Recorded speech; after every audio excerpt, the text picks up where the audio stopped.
where to begin? Let's begin with this, because this is a beauty. I have no idea what it is. Sure. It is a modular synthesizer. Okay. It is, we can turn it on. Please, yes. Fancy lights.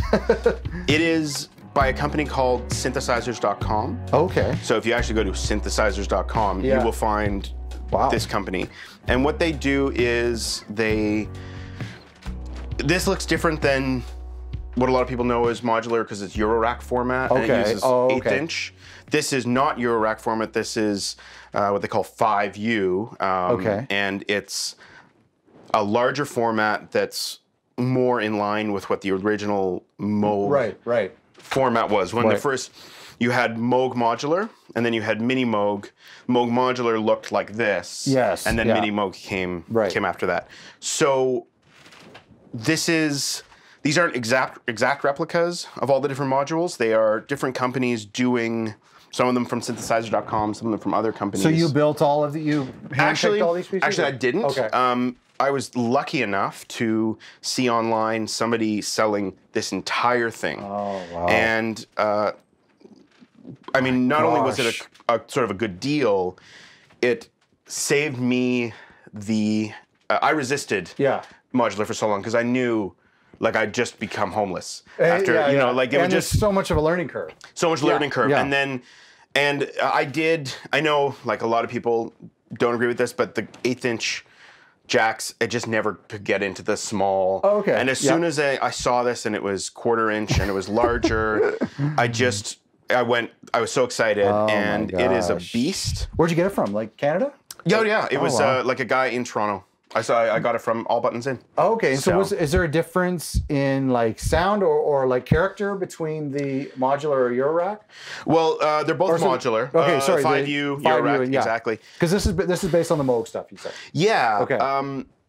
Eurorack, not on a like a technical way. You can you can make the same kind of module smaller or larger. Okay.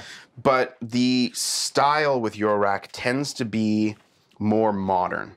There's so many cool things going on in Eurorack. Okay. This is a little bit more old school, and people who are new creative synthesizer nuts might see this as a bit limiting because it's very much like if you take a Mini Moog and you explode it into all the different parts, that's what this is. Plus a few extra features. Okay. But that's basically what it is, whereas Eurorack, there's so many cool things. Yeah, right. So that's true.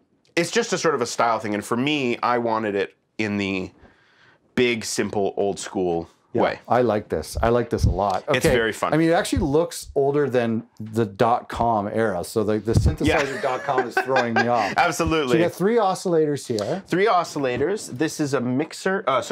This is a soft sync, which you can sync the oscillators. Okay. This is a mixer. Right. So you can mix what I've got here is the different oscillators going into the different. Oh my gosh. So so instead of like turning up the level, you do this, but then there's other cool things that are patched in here, like this is, what I'm doing is I'm taking the output of the mixer and basically running it back in itself, so you can turn this up and get a feedback loop. Okay, yeah. Which is actually like built in now to most Moogs. Exactly. So you can like drive the filter harder, and you can get some crazy stuff. These are 2 envelopes. Right.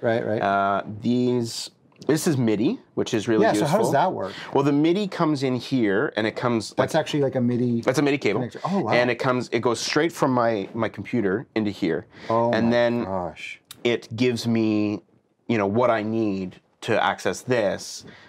So it breaks the MIDI down into CV stuff, gate and trigger in. Okay, but using the MIDI, could you sync it then to your Pro Tools? Yes, and that's exactly what I do. So you write MIDI. This does not look like you could sync to Pro Tools. I know. So what you do is you write MIDI in here. Yeah.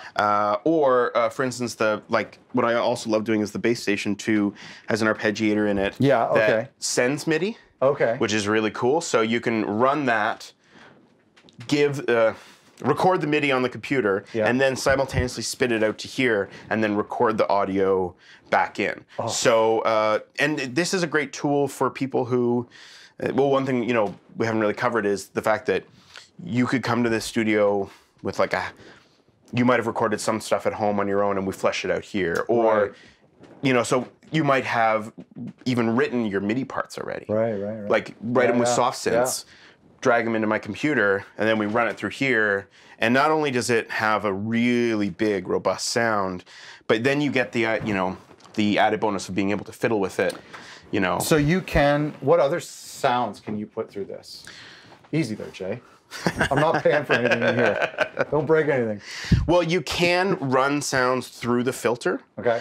Generally, I use it mainly just to generate its own sounds, but you can run sounds through the filter. Through the filter. Where's the filter? The filter's over here. Oh, okay. And what's so nice about this modular stuff is there's simultaneous outputs for stuff. So, for instance, this is a filter, but it's simultaneously a low pass, notch, band, and high pass. So you can actually output them both at the same time. They're all active at the same time. Same with these oscillators, like the different. Oh, really? Like you can actually like spit out. You can send a triangle and a saw from the same oscillator at the same time, which is pretty cool. That's really crazy. So I'm pretty sure. Maybe somebody's going to correct me on that, but I'm pretty sure that's what you can do. So. What's nice? Well, it's strange that it wasn't a switch. Yeah, no, I'm pretty sure I've done that already.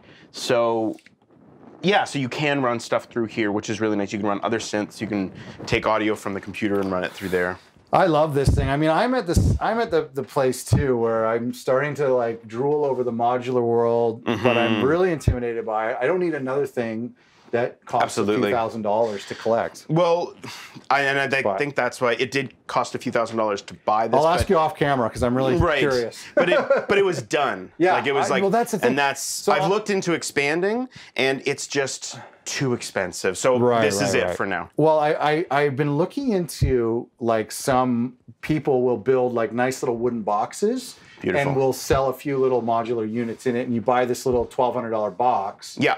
That to me is all I want.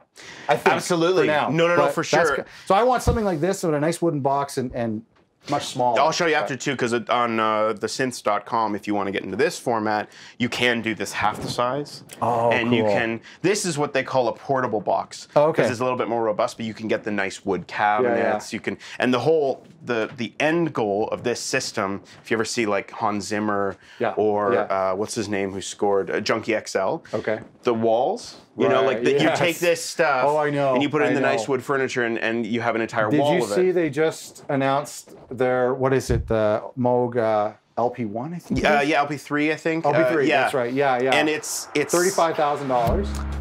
It's this stuff. Yeah. But it's probably so specifically built to the taste of a There's 50 certain of time. them in the world. Unbelievable. And I'm dreaming of like who are those 50 people? Yeah, that's a good point. Because it's really, you probably know most of them. Yeah, you totally do. Absolutely.